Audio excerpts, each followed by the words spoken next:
계속 사무엘하 말씀을 진행하고 있습니다. 오늘 본문은 이제 다윗이 밧세바를 이렇게 뭐라고 해야 될까, 성범죄를 저지른 이후에 그 죄로 인한 그 스노우볼이 계속 굴러가고 있는 장면이에요.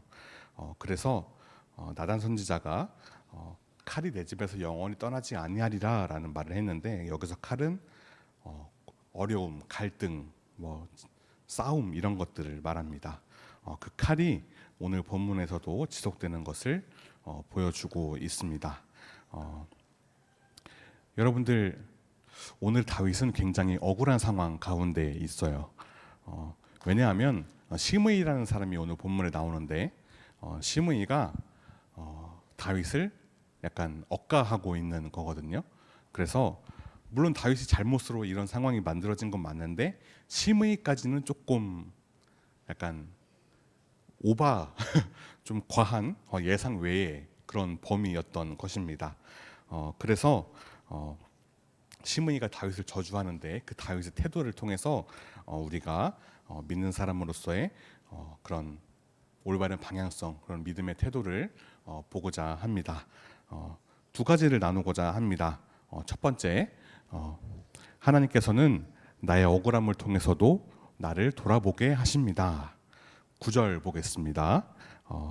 스루야의 아들 아비새가 왕께 여짜오되 이 죽은 개가 어찌 내 주 왕을 저주하리이까? 청하건대 내가 건너가서 그의 머리를 베게 하소서 하니. 여기서 아비새는 다윗의 그런 충신입니다. 충신인데 다윗의 충신인데, 그 시므이를, 다윗을 저주하는 시므이를 죽일까요? 라고 이렇게 말했던 것입니다. 왜냐하면 시므이가 없던 말을 만들어내고 괜히 저주하고 하니까 이렇게 아비새가 대신 화가 난 것이죠. 부하가 이렇게 화가 난 것입니다. 대신해서 분노해 주는 것입니다. 사진을 하나 띄워주시겠습니까? 여러분, 이거 2013년도에 너무 옛날이죠? 저한테는 최근인데 2013년에 한 무한도전 관상 특집이라는 겁니다. 그래서 멤버들의 관상을 통해서 뭐 왕부터 노비까지 이렇게 계급을 정하는데, 그 계급을 정하는데 이제 그 하하가 망나니예요. 그래서 망나니가 이렇게 왕인 사람한테, 유재석인지 정영돈인지 기억이 안 나는데, 어쨌든 그 왕에게 좀 대항하는, 대드는 사람에게 이렇게 말합니다. 목이라도 칠갑쇼 라고 말합니다. 오늘 본문에 아비새가 지금 이거와 똑같습니다. 구절을 다시 뒤로 가서 띄워주시면, 이 죽은 개가 어찌 내 주 왕을 저주하리이까? 여기서 어떤 말이냐면, 어째 저런 녀석이 왕을 저주합니까? 저런 놈 주제에 왕을 저주합니까? 청하건대 왕께 부탁드리건대 내가 건너가서 그의 머리를 베게 하소서, 목을 치게 해주십시오 라는 뜻입니다. 그런데 다다음 장면을 이제 10절에 뭐라고 말하냐면, 왕이 이르되 스루야의 아들들아, 내가 너희와 무슨 상관이 있느냐? 그가 저주하는 것은 여호와께서 그에게 다윗을 저주하라 하심이니 내가 어찌 그리하였느냐 할 자가 누구겠느냐 하고, 아비새에게 굳이 그러지 않아도 된다라고 말하고 있습니다. 빨간 글씨, 그가 저주하는 것은 여호와께서 그에게 다윗을 저주하라 하심이니, 다윗은 뭐라고 말하냐면, 쉽게 번역을 하면, 시므이가 나한테 저러는 것은, 나를 저주하는 것은 하나님께서 시므이에게 다윗을 저주하라고 시켰나 보다라고 이렇게 생각을 하는 거예요. 어려운 말로 의연하게 넘기는 태도입니다. 물론 하나님께서 시므이를 쓰신 건 아니에요. 그런데 다윗은 그렇게 생각한다는 것이지요. 그래서 우리가 이런 억울한 상황 속에서, 다윗은 좀 음해를 당하고 억가를 당하고 있는 상황인데, 그가 저주하는 것은 여호와께서 그에게 다윗을 저주하라 하심이니, 쉽게 말하면 하나님께서 저주하라고 보내셨나 봐 라고 이렇게 말하는 것입니다. 그래서 여러분들, 다윗은 굉장히 억울한 상황 속에 처해 있는데 그것조차 하나님의 계획하심으로 하나님의 뜻으로 보고 있다는 것입니다. 오피셜 다윗이 하나님의 음성으로 들었다라는 것이 아니라 그럴 수도 있겠다라는 그런 표현입니다. 그래서 여러분들도 억울한 일이 얼마나 많아요. 그래서 뭐 여러분들 고등학생 중에 중학생 중에 중학 시험 보는 중간고사 기말고사 보는 친구들, 특히 우리 대학생 선생님들 성적 이의 신청 해보신 적 있으세요? 해본 적 있어요? 성적 이의 신청하면 보통 점수가 깎여요. 왜냐하면 요즘 시대는 어떤지 모르겠는데 약간 교수의 권위에 도전하는 약간 그런 느낌이거든요. 그래서 성적 이의 신청을 하러 가면 예를 들어서 교무실에 간다고 할게요. 뭐 교수님이 1대1로 보니까 조금 덜한데 교무실로 가면 저도 그런 적이 있어요. 성적 이의 신청을 하러 가면 막 따졌어요. 왜 그래요? 이게 왜 이런 점수를 받아야 됩니까? 만점인데 부분 점수 아닙니까? 아니 부분 점수인데 만점 아닙니까? 라고 이렇게 물으면 교무실은 선생님들이 많이 있잖아요. 그러면 선생님이랑 1대1을 못 해요. 1대1을 못 하고 주변에서 야 그냥 넘어가 뭐가 맞아? 선생님이 맞게 받겠지. 너 선생님보다 잘 알아? 약간 이런 식으로 그런 주변의 친구들 본 적 있을 거예요. 그게 여러분 본인일 수도 있을 것이고요. 억울하죠. 저도 그런 적도 있고 제 친구도 분명히 물론 제가 잘 모르지만 분명히 조금 약간 논란의 여지가 있는 채점이었는데 선생님들한테 이런 말 쓰기 그렇지만 다구를 맞아가지고 그냥 고개 숙이고 왔어요. 얼마나 억울합니까? 그런데 이 억울함조차도 하나님께서 사용하십니다. 이 억울함조차도 하나님께서 사용하신다고요. 제가 종종 얘기하는 이 모든 것이 합력하리라. 이 억울한 상황 가운데서도 우리가 배울 수 있는 게 분명히 있다는 것입니다. 여러분들 스포츠 같은 거 보면 두 부류의 선수가 있는데 한 명은 심판한테 조금만 좀 충돌이 있어도 바로 가서 막 바디 체킹하고 막 이렇게 몸 들이밀고 하는 사람이 있고 아니면 그냥 살짝만 따지고 이거 좀 너무한 거 아닙니까? 약간 이렇게 가볍게 넘기는 사람이 있는데 야구 좋아하시는 분들은 알겠지만 대표적으로 삼성의 강민호 선수가 있어요. 심판이랑 굉장히 유하게 지내기로 유명한데 어쨌든 그런데 억울하죠. 나한테 불리하게 심판 판정이 불리면 억울하죠. 그런데 그것을 참고 넘어가는 것이 오히려 그 선수를 위대하게 만들어 줄 수도 있다는 것입니다. 물론 그 억울함을 그냥 당하고 있으라는 말은 아니에요. 부조리에 불공평함에 불평등에 그냥 참고 넘어가라고 하는 것은 아닙니다. 그냥 당하고만 있으라는 얘기도 아니에요. 그런데 믿음의 사람은 그 가운데에서도 하나님의 일하심, 하나님께서 그것을 사용하심을 믿고 살아갈 수 있어야 한다는 것입니다. 예를 들어서 제가 좋아하는 농구 선수 중에 심판한테 계속 따지고 자기한테 불리한 판정이 불리면 이렇게 돈 세는 제스처를 하는 그런 선수가 있어요. 돈 받았냐, 너 뒷돈 먹었냐 이렇게 따지는 선수가 있는데 그 선수는 별명이 돈치치라는 선수인데 돈징징이에요. 징징댄다고 해서 하도 그 선수의 반응은 정당하거든요. 정당한데 하도 하니까 보는 사람으로부터 눈이 찌푸려지는 그런 게 있어요. 그런데 그런 부당함을 그냥 가볍게 넘기고 이렇게 자신의 실력으로 극복하는 것을 보면 그게 오히려 하나의 서사가 될 수도 있다는 것입니다. 그 사람을 더 위대한 사람으로 만드는 과정이 될 수도 있다는 것입니다. 그래서 여러분들 억울한 일이 있으면 어때요? 억울하죠. 당연히 억울한 일 있으면 억울하지.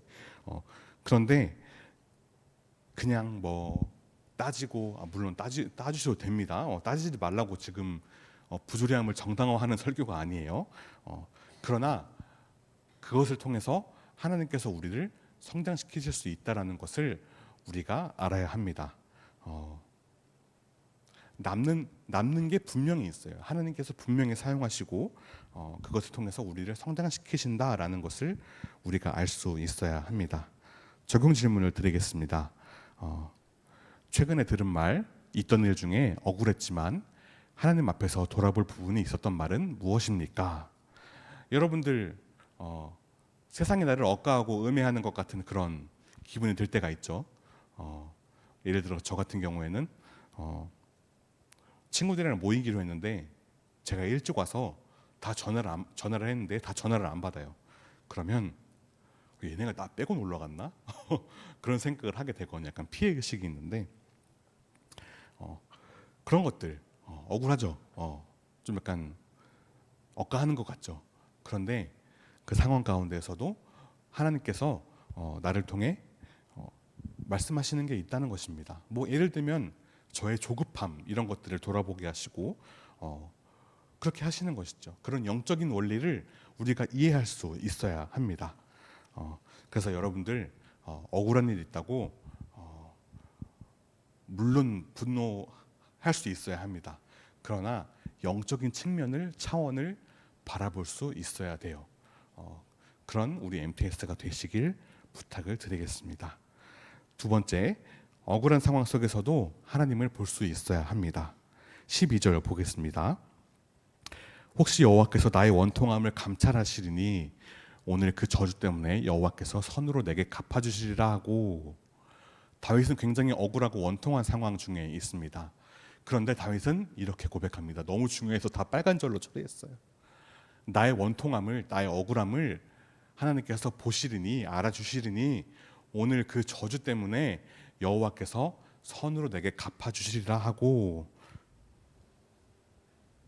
이 말이 굉장히 중요한데 제가 앞서 말씀드렸던 영적인 원리가 이것입니다. 그 저주 때문에 여호와께서 내게 선으로 갚아주시리라. 그 억울함이 하나님께서 우리를 선하게 사용하시고 위대한 방향으로, 위대한 사람으로 다듬어 가시는 그런 과정이 될 수 있다는 것입니다. 그래서 다윗은 이런 긍정적인 믿음의 사람으로서의 태도를 우리가 본받을 수 있어야 합니다. 물론 다윗이 하나님은 아닙니다. 그러나 하나님 마음에 합한 자, 내 마음에 합한 자라는 말이 제가 느껴요. 괜히 그런 말씀을 하신 게 아니구나, 괜히 그런 타이틀에 붙은 게 아니구나 라는 생각을 합니다. 물론 밧세바를 취한 것은 너무 말도 안 되고 끔찍하고 치밀하고 소름 돋는 그런 것이지만 그럼에도 그 죄를 처리하고 하나님께 엎드리고 하는 것들이 우리가 느껴야 할 부분이라는 것입니다. 그래서 여러분들 그런 억울함 때문에 내가 저주받고 있다는 생각 때문에 조금 막 손발이 떨리고 뭐 좀 내가 세상이 나를 따돌리는 것 같고 그런 느낌이 있어도 하나님께서 여러분들의 원통함을 알아주십니다. 이것이 여러분들에게 힘이 되었으면 좋겠어요. 위로가 되었으면 좋겠어요. 도리어 그 원통함, 억울함, 저주 때문에 하나님께서 마이너스 된 것, 그 저주보다 더 큰 은혜를 선으로 갚아주실 것입니다.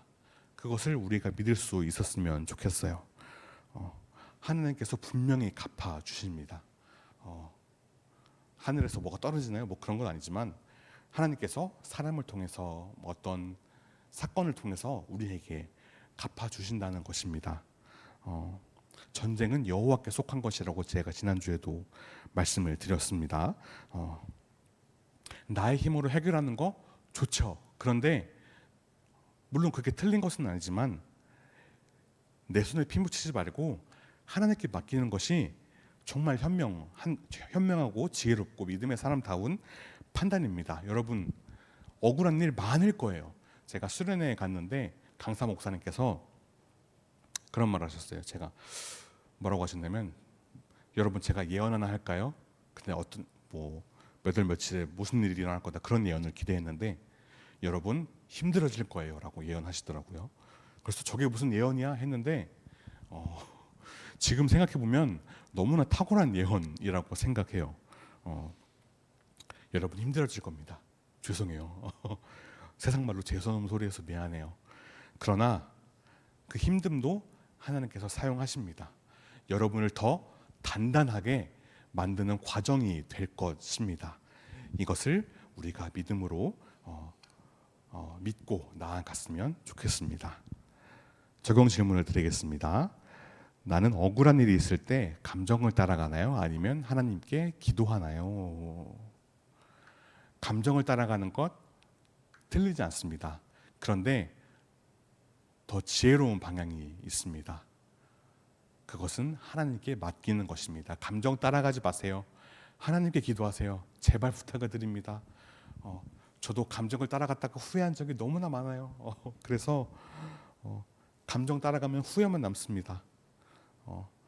그렇기 때문에 그런 분노를 하나님께 원통함을 하나님께 맡길 수 있기를 주님의 이름으로 축복합니다. 말씀을 정리하겠습니다. 오늘은 기도회가 있기 때문에 조금 말씀을 짧게 했는데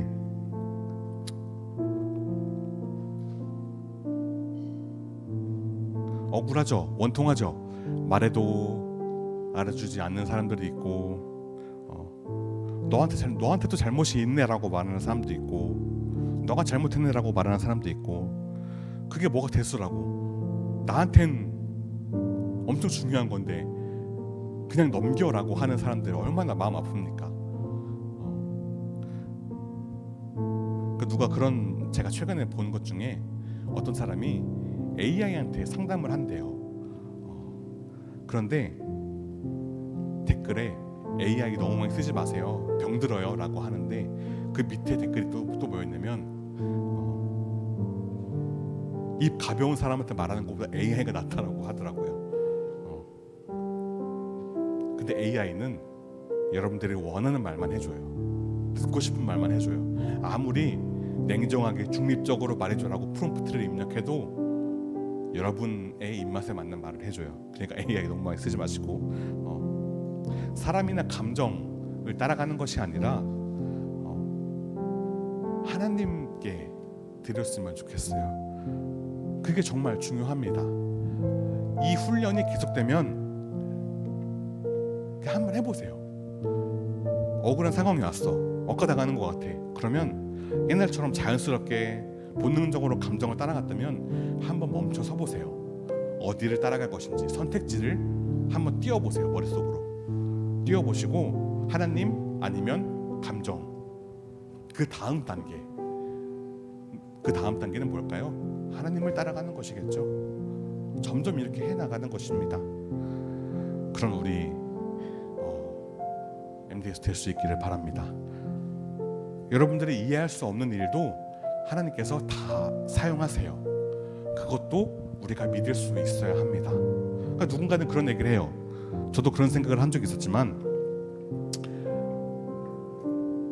기독교는 부조리를 정당화시키는 종교가 아닌가요? 라는 생각을 한 적이 있었어요. 옛날에. 아닙니다. 물론 세상 철학이나 그런 거라면 그렇게 말할 수 있겠죠. 근데 보이지 않는 하나님의 섭리가 더 큽니다. 하나님의 도우심이 하나님의 계획이 더 큽니다. 우리를 결국 선하게 이끄실 것이기 때문에 우리가 그것을 믿음으로 나아갈 수 있었으면 좋겠습니다.